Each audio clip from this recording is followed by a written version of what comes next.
समझते हैं factors and multiples. ठीक है, देखो दोनों में क्या डिफरेंस है। यहाँ देखो आप, मल्टीपल्स किसे कहते हैं, मल्टीपल ऑफ 6 अगर आपको निकालने हो तो ये सब 6 के मल्टीपल्स हैं। ये सब 6 1 जा 6, 6 2 जा 12, 6 3 जा 18, 6 4 जा 5 जा। मैंने पूरा टेबल नहीं लिखा है, ठीक है, आपको पता है यहाँ पर क्या आएगा। करते करते आपका 10 जा भी आएगा, 6 10 जा 60। तो आपको क्या लगता है टेबल का एंड यहीं पर हो जाता है? किसी भी नंबर के कितने 10 ही मल्टीपल्स होते हैं? नहीं। 6 11 जा क्यों नहीं कर सकते हम? क्या नहीं कर पाएंगे? बिल्कुल कर सकते हैं। 6 11 जा 66, 6 12 जा 72, 13 जा 14 जा 100 जा 500 जा, आगे आएगा 6 9 9 99 जा, इतना। उसके आगे भी टेबल चलेगी। तो क्या टेबल का कोई एंड होता है? टेबल का कोई एंड नहीं होता है। हाँ, हमारी डेली लाइफ में हमें टेंजा से हमारा काम चल जाता है, टेंजा तक। उसके बाद हम मल्टीप्लाई करके निकाल लेते हैं, ठीक है। लेकिन इसका मतलब ये तो नहीं है कि टेबल आपके टेंजा तक ही होते हैं, ठीक है। ऐसा नहीं होता है कि आपके टेबल टेंजा तक ही होते हैं। हाँ, हमें डेली लाइफ में उसकी जरूरत नहीं पड़ती, बस इसलिए हम उससे ज्यादा नहीं पढ़ते। लेकिन ये कभी मत कहिएगा कि जो मल्टीपल, यही इन्हीं को मल्टीपल बोलते हैं। किसके मल्टीपल्स हैं? ये है मल्टीपल्स ऑफ 6। अगर आपसे कोई 6 का मल्टीपल पूछेगा तो आप क्या बोलेंगे? 6 12 18 24 30, जितने भी हैं, ठीक है। तो मल्टीपल्स का क्या कोई एंड है? नहीं। Multiples are unlimited, they have no end, they are endless, ठीक है।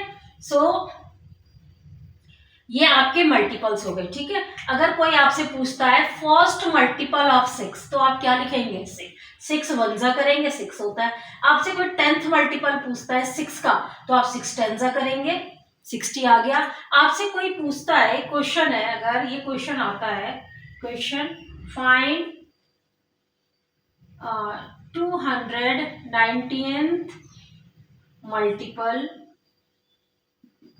ऑफ 6, तो हम क्या बोलेंगे कि हमने टेबल नहीं पढ़ी है 10 से आगे? नहीं। 290th मल्टीपल क्या कैसे निकालेंगे? 6 को 219 से मल्टीप्लाई कर देंगे। 6 9 जा 54, कैरी 5, 6 1 जा 6 और 5 11, कैरी 1, 6 2 जा 12, 1 1 13। ये हमारा आंसर होगा। हम लिखेंगे 290th multiple of 6 is equal to 1314। हाँ, स्मॉलेस्ट मल्टीपल पूछेंगे तो वो नंबर अपने आप होता है। देखो सबसे पहला वो अपने आप आता है अपने नंबर में, फर्स्ट मल्टीपल वो खुद होता है। It is the smallest multiple of 6। First multiple, smallest multiple, दोनों एक ही के भी सबसे छोटा है। इसके बाद सब बढ़ते जाएंगे, जैसे जैसे टेबल आगे बढ़ेगी नंबर हमारा बड़ा होता जाएगा, ठीक है। तो ये तो हो गए आपके मल्टीपल्स। और फैक्टर्स क्या होते हैं? देखो मल्टीपल्स होते हैं जिसके टेबल में, अगर आपसे किसी के 6 के मल्टीपल पूछा जाए तो जो 6 के टेबल में आता है वो मल्टीपल्स होता है, और 6 जिसके टेबल में आता है वो फैक्टर होता है। अब देखो 6 किस किस के टेबल में आता है? 1 के टेबल में, 1 के टेबल में सब आते हैं, 1 सब का फैक्टर है, ठीक है। 1 2 के टेबल में भी आता है, 3 के टेबल में आता है, अपने टेबल में तो आता है, ठीक है। कोई भी नंबर का जो सबसे छोटा फैक्टर होता है वो 1 होता है, और जो सबसे बड़ा फैक्टर होता है वो नंबर अपने आप होता है, नंबर इटसेल्फ, ठीक है। तो ये जो आपका फैक्टर है, फैक्टर्स आपके लिमिटेड होते हैं। अच्छा और बताओ 6 किसके टेबल में आता है? और किसी के टेबल में आता ही नहीं है। 1 के, 2 के, 3 के और 6 के, बस। तो ये फैक्टर्स होते हैं, ठीक है। फैक्टर्स वो होते हैं जिसके फैक्टर पूछे जाए वो किस किस के टेबल में आता है, वो फैक्टर्स है। और जो उसके टेबल में आते हैं वो मल्टीपल्स होते हैं, ठीक है। तो ये हुआ आपका फैक्टर्स एंड मल्टीपल्स। फैक्टर आपके लिमिटेड होते हैं, मल्टीपल्स आपके अनलिमिटेड होते हैं, उनकी कोई काउंटिंग नहीं है। हाँ, हमसे कोई 12th पूछेगा तो हम 6 12 जा कर देंगे। हमसे कोई 3rd मल्टीपल पूछेगा तो 6 का 3rd मल्टीपल हम 18 लिखेंगे, ठीक है। ये आप कर लेंगे, ठीक है। स्मॉलेस्ट मल्टीपल पूछेगा तो नंबर इटसेल्फ। इसका ग्रेटेस्ट फैक्टर पूछेंगे, सबसे बड़ा फैक्टर नंबर इटसेल्फ। देखो फैक्टर के केस में जब सबसे बड़ा फैक्टर होता है नंबर का वो अपने आप होता है, बाकी तो सब अपने से छोटे टेबल में आएगा वो, है ना। और मल्टीपल्स के केस में उल्टा है। मल्टीपल्स के केस में जो नंबर होता है इटसेल्फ स्मॉलेस्ट होता है। Smallest multiple is number itself, greatest factor is number itself. इसका स्मॉलेस्ट फैक्टर किसी भी नंबर का पूछा जाएगा तो वो क्या होता है, 1। हर नंबर का स्मॉलेस्ट फैक्टर डेफिनेट है, श्योर है, वो 1 ही होता है, क्योंकि 1 के टेबल में सब आते हैं, तो 1 तो सबका फैक्टर होता है। तो सबसे छोटा फैक्टर 1 होता है और सबसे बड़ा फैक्टर नंबर इटसेल्फ होता है। ठीक है, यहाँ पर आप सबसे बड़ा फैक्टर नंबर इटसेल्फ होता है। यहाँ पर स्मॉलेस्ट मल्टीपल का आप बता सकते हो नंबर इटसेल्फ, बट आप ग्रेटेस्ट मल्टीपल नहीं बता सकते हो। यहाँ पर ग्रेटेस्ट मल्टीपल का कॉन्सेप्ट ही नहीं है, क्योंकि नंबर के तो कोई एंड ही नहीं है, लास्ट नंबर कौन सा होगा हमें नहीं पता है। ठीक है, क्योंकि अनलिमिटेड है। तो ये आपका फैक्टर और मल्टीपल से कोई कंफ्यूजन नहीं है। फैक्टर्स निकालेंगे तो वो किस किस के टेबल में आता है, मल्टीपल्स निकालें तो जो उसके टेबल में आता है। ठीक है, अच्छा एक चीज अब आपने करी होगी, एचसीएफ, एलसीएम, है ना, ये क्या होते हैं देखो।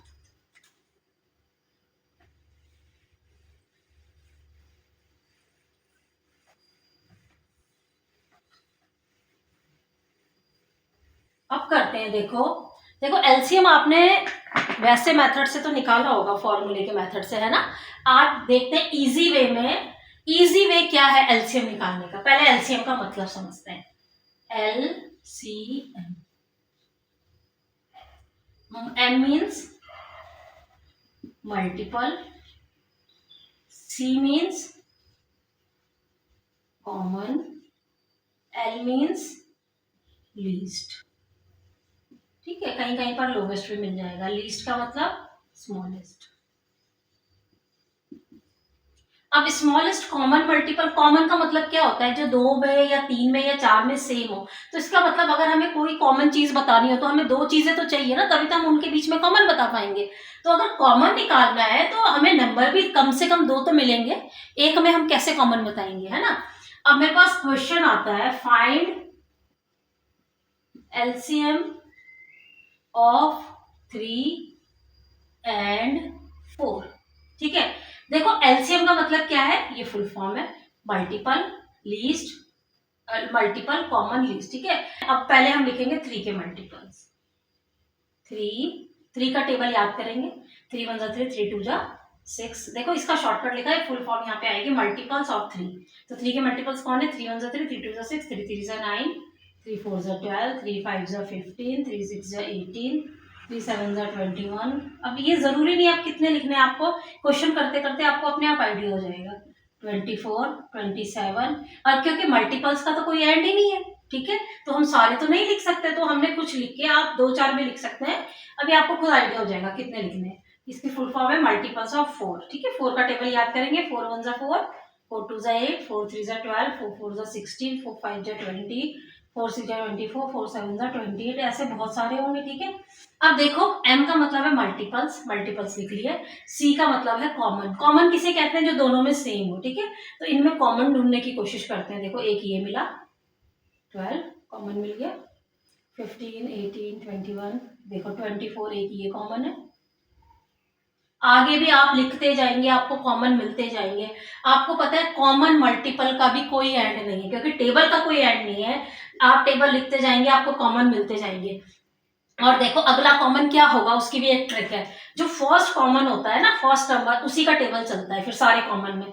फर्स्ट दोनों में कॉमन क्या आया, 12, 12 2 24, सेकंड कॉमन। थर्ड कॉमन क्या आएगा, 12 3 36। फोर्थ कॉमन क्या आएगा, 12 4 48। ठीक है, अब हमने मल्टीपल्स भी लिख लिया, कॉमन भी लिख लिया, अब हमें लीस्ट चाहिए। कॉमन में सबसे छोटा, स्मॉलेस्ट, कॉमन में सबसे छोटा कौन है, 12। ठीक है, तो इसका एलसीएम कितना हुआ, 12। ठीक है, ये तो आपका एलसीएम हुआ प्रॉपर, आपने इस मेथड से निकाला। ठीक है, अब देखो फास्ट कैसे करना है। इसका मतलब एलसीएम जो हम निकालते हैं उसका क्या मतलब होता है, उस एलसीएम का मतलब होता है टेबल में जो कॉमन आएंगे बहुत सारे, लेकिन उसमें सबसे छोटा नंबर जो कॉमन में होगा।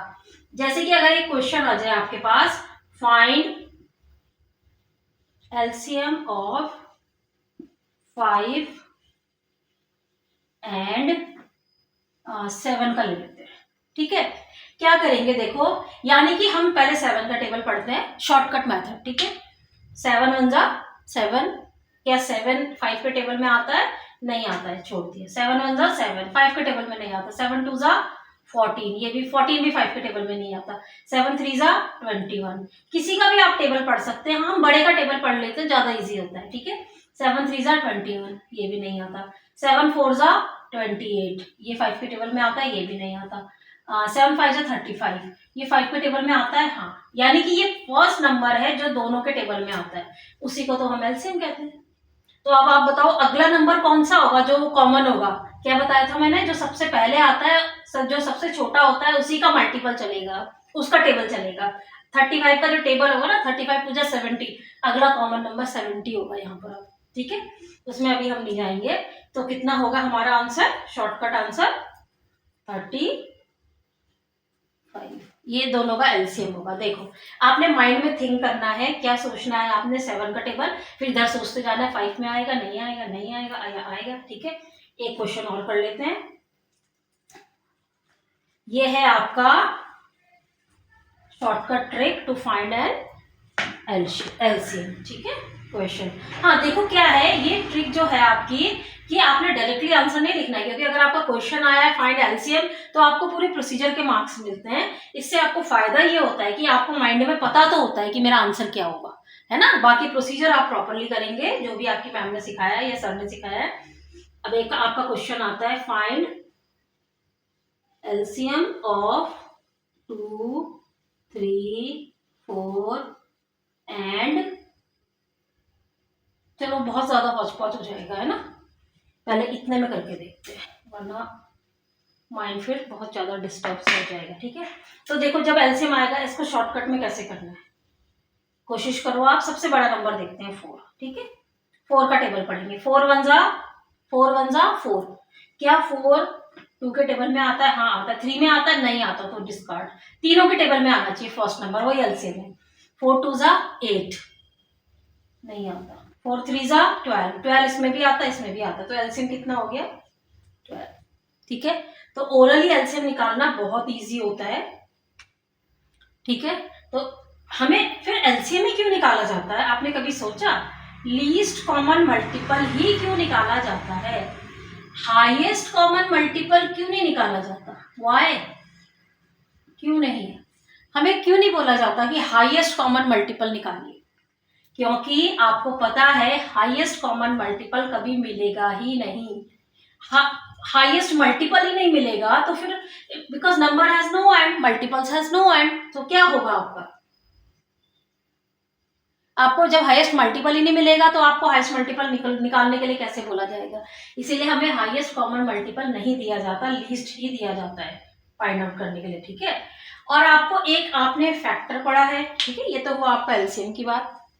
बाकी इसको निकालने के डिफरेंट मेथड्स हैं, वो मेथड आप कर ही रहे हो अपने स्कूल में, है ना।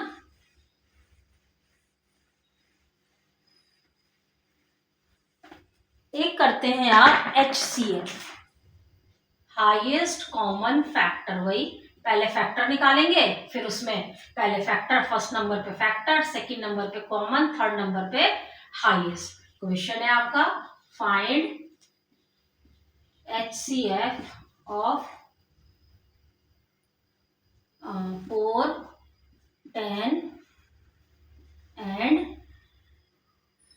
12। कैसे निकालेंगे HCF? अगर आपको फैक्टर बोला है तो पहले फैक्टर की लिस्ट बना लेते हैं, फिर उसमें से कॉमन ढूंढेंगे, फिर उसमें से हाईएस्ट ढूंढेंगे, ठीक है।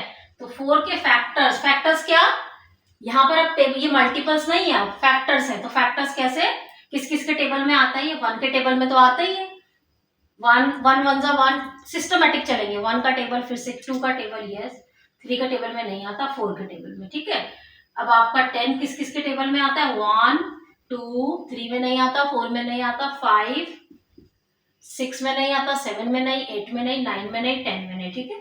इसकी ट्रिक क्या है, जो भी नंबर है, जो इसका हाफ है, नंबर का हाफ, उसके बाद आपको टेबल देखने की जरूरत नहीं है, ठीक है। उसके बाद वो सीधा अपने टेबल में आएगा।